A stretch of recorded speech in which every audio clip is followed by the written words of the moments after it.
Hello friends, आपके इस video में स्वागत है। बात करेंगे बिहार एसटीईटी 2019 के बारे में। जैसा कि पता है कि 21 जून को जैसे रिजल्ट आया, 3 विषयों का रिजल्ट आना था, लेकिन 12 विषयों का रिजल्ट रिवाइज करके आया और उसमें 2 खेमों में यानी 2 श्रेणी में क्वालिफाइड स्टूडेंट बट गए, एक मेरिट और एक नॉट इन मेरिट में। तब से दोनों अपने अगेंस्ट में है, मेरिट वाले नॉट इन मेरिट के अगेंस्ट में है, नॉट इन मेरिट वाले मेरिट के अगेंस्ट में हैं। तो कहीं ना कहीं जो ये बहाली की प्रक्रिया है सरकार की, ये नज़र आ रही है।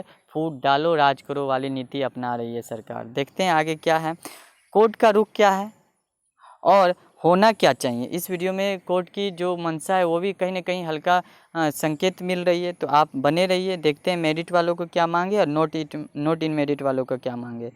आप यहाँ देख सकते हैं मेरिट लिस्ट वालों का क्या पक्ष है। ठीक है, पहला उन्होंने पक्ष रखा अपना कि मेरिट लिस्ट के अनुसार बहाली हो, और इसका हवाला दिया इन्होंने नोटिफिकेशन कंडिका 4/12 को। अगर आप देखिएगा, मैंने भी पढ़ा है, तो कहीं ना कहीं ये पता चल रहा है कि मेरिट लिस्ट के अनुसार बहाली होनी चाहिए 4/12 को देखने के बाद। ठीक है, ये इन्होंने इसका हवाला दिया मेरिट वालों ने। और कोर्ट ने ये आदेश जारी किया है कि बीच में रूल नहीं बदले जा सकते हैं। जैसा कि सरकार अब बोल रही है कि नोटिफिकेशन गलत था, तो कोर्ट ने ये आदेश दिया गया है कि बीच बहाली प्रक्रिया में ये रूल नहीं बदली जा सकती है।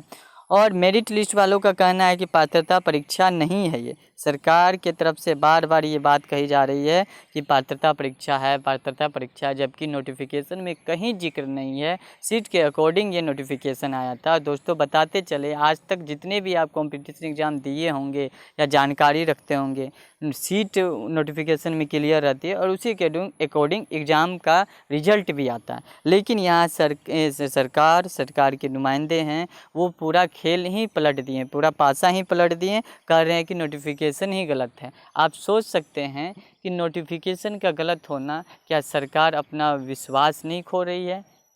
खो तो चुकी है, वो हद तक खो चुकी है, लेकिन नोटिफिकेशन का गलत साबित करना कि कहना कि गलत है, ये कितनी बड़ी ये बात है।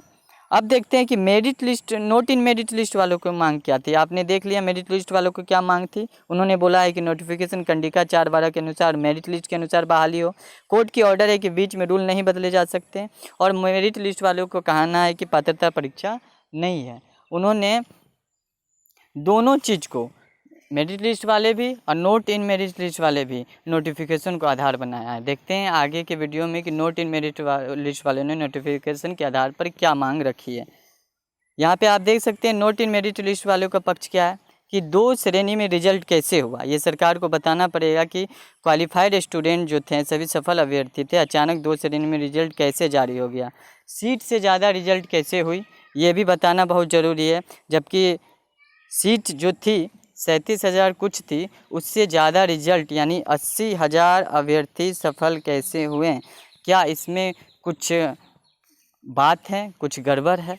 ये अब तो पता चलेगा न्यायालय के थ्रू ही, क्योंकि अब जो अभ्यर्थी है न्यायालय के दरवाज़ा खटखटा चुके हैं। मेरिट लिस्ट जो शिक्षा विभाग की जगह बीएसई बोर्ड ने तैयार किया, क्यों? मेरिट लिस्ट वालों को कहना है कि जो नॉट इन मेरिट लिस्ट वालों को कहना है कि जो मेरिट लिस्ट तैयार किया गया वो शिक्षा विभाग की जगह बीएसई बोर्ड ने तैयार क्यों किया गया? यह कहीं जिक्र नहीं था। नोटिफिकेशन में साफ लिखा हुआ है कि शिक्षा विभाग पटना द्वारा मेरिट लिस्ट जारी किया जाएगा। इनका चौथा जो पक्ष है मेरिट नॉट इन मेरिट वालों का कि 2011 को मौका किस नियमानुसार दिया गया। ये पॉइंट पे दोनों एक हैं, नॉट इन मेरिट वाले भी, मेरिट वाले भी। 2011 को मौका किस नियमानुसार दिया गया, ये सरकार बताए। अभी तक तो सरकार एनसीटी का हवाला देती है, लेकिन कोर्ट में वो क्या पेशकश करती है, क्या रुख पेश करती है, ये देखने वाली बात हो गई। अब आगे देखिए कि इन्होंने क्या कहा है नॉट इन मेरिट लिस्ट वालों ने।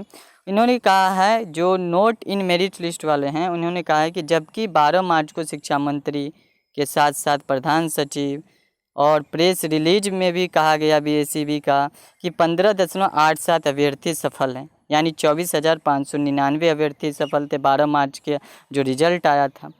अब जब सफल घोषित हुए, बट मेरिट की चर्चा वहाँ कहीं नहीं थी कि मेरिट की चर्चा है, ये मेरिट में है, ये मेरिट में नहीं है। 12 मार्च को चर्चा नहीं थी।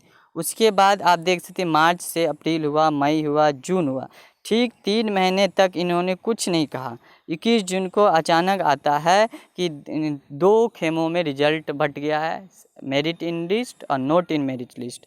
तो ये कहीं न कहीं 3 महीने तक सब चुप थे। 21 जून को भी जब रिलीज हुआ रिजल्ट तब भी कुछ नहीं कहा गया। जब मामला तूल पकड़ता हुआ नज़र आया तब भी ये लोग एक्सेप्ट नहीं कर रहे थे।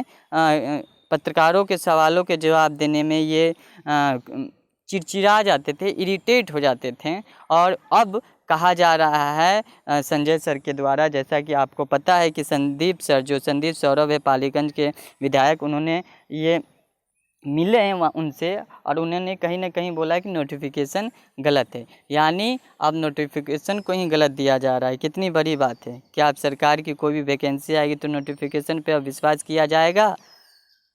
अब ये आरोप भ्रमित करने का इन्होंने लगाया है नॉट इन मेरिट लिस्ट वाले ने सरकार पर कि ये भ्रमित कर रहे हैं। सही बात है। 12 मार्च को जब सीट से कम सफल हुए तो 30 जून को जारी डाटा में अधिक कैसे होगी? वो भी दोगुना नहीं, तिगुना नहीं, 80,000 लगभग हो गए हैं। केवल मेरिट वालों को ही नियुक्ति होगी, ये इन्होंने कहा ऐसा नहीं होनी चाहिए। केवल मेरिट वालों की ही नियुक्ति होगी, ये यहाँ नोटिफिकेशन में कहीं नहीं लिखा गया है। सफल अभ्यर्थियों के बारे में चर्चा किया गया है।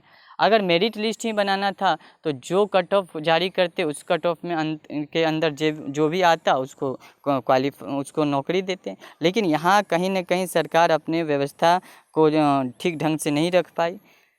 लगातार इन्होंने गलती किया है। शिक्षा मंत्री ने, प्रधान सचिव सर ने, फिर उसके BSc बोर्ड के अध्यक्ष ने, क्या इन लोगों को ये पता नहीं था? सब पता होगा क्योंकि ये लोग हायर एजुकेटेड हैं। मैं बात कर रहा हूँ अपर सचिव संजय सर का और आनंद सर का। इन्होंने भली भांति उनको समझ में आया होगा कि हम क्या कर रहे हैं। अब जो बात हो रही है कि क्या होना चाहिए, देखिए नॉट इन मेरिट लिस्ट वाले के पक्ष में भी बात नहीं है, मेरिट लिस्ट वाले के पक्ष में भी बात नहीं है। सरकार चाहती है, सरकार वही अंग्रेजी की नीति अपना रही है, फूट डालो राज करो नीति। हम दोनों आपस में लड़े, मेरिट वाले और नॉट इन मेरिट वाले, और सरकार मूक दर्शन बन के इसका फ़ायदा उठाए, इसका मज़ा लें। सरकार का अब तो यही मंशा नज़र आ रही है। लेकिन दोस्तों, हम लोगों को नॉट इन मेरिट और मेरिट वाले को कहीं नहीं आपस में लड़ना चाहिए। अपनी मांग स्वतंत्रतापूर्वक रख सकते हैं, लेकिन एक दूसरे के खिलाफ नहीं। सीट बढ़ाना ही एकमात्र हल है। जैसा संदीप सौरभ जो पालीगंज के माननीय विधायक हैं, उन्होंने आंदोलन में भी STT अभ्यर्थी का साथ दिया और संजय सर से मिलकर ये मांग भी की है कि सीट ज़्यादा से ज़्यादा बढ़ाया जाए। यही एक ऑप्शन है, मात्र एक हल यही है कि सीट ज़्यादा से ज़्यादा बढ़ेगा, मैक्सिमम से मैक्सिमम कैंडिडेट उसमें शामिल होंगे। आपका भी हल होगा, नॉट इन मेरिट वाले का भी हल होगा, मेरिट वालों का भी हल होगा। 2021 तक की सभी प्रकार की अप टू डेट अगर सरकार कर देती है, रिक्तियों की अप टू डेट, यहाँ पे 2021 तक की सभी रिक्तियों की अपडेट कर देती है, सभी प्रकार की रिक्तियों की अपडेट सरकार कर देती है, तो कहीं न कहीं सीट बढ़ेगी और अधिक से अधिक स्टूडेंट उसमें शामिल होंगे। सभी सफल कैंडिडेट्स की बहाली होना तब तय रहेगा। अधिक से अधिक कैंडिडेट इसमें शामिल होंगे। कब? बशर्ते सरकार 2021 तक, यानी अभी तक जितने भी सीट हैं उसको अपग्रेड करें और ये डाटा सामने लाए और उस पर भी बहाली करें। ऐसा अगर सरकार करती है तो सरकार भी कहीं न कहीं अपने गलती का, भूल का सुधार करेगी और नॉट इन मेरिट वाले का भी फ़ायदा होगा और मेरिट वाले का भी फ़ायदा होगा। अगर हम लोग आपस में लड़ते रहें तो इसका फ़ायदा सरकार लेगी। मिलते हैं नेक्स्ट वीडियो में नेक्स्ट अपडेट के साथ। तब तक आप अभी तक हमारे चैनल पर बने हैं तो धन्यवाद इसके लिए। चैनल को सब्सक्राइब कर बेल आइकन प्रेस कर दें। मिलते हैं नेक्स्ट वीडियो में।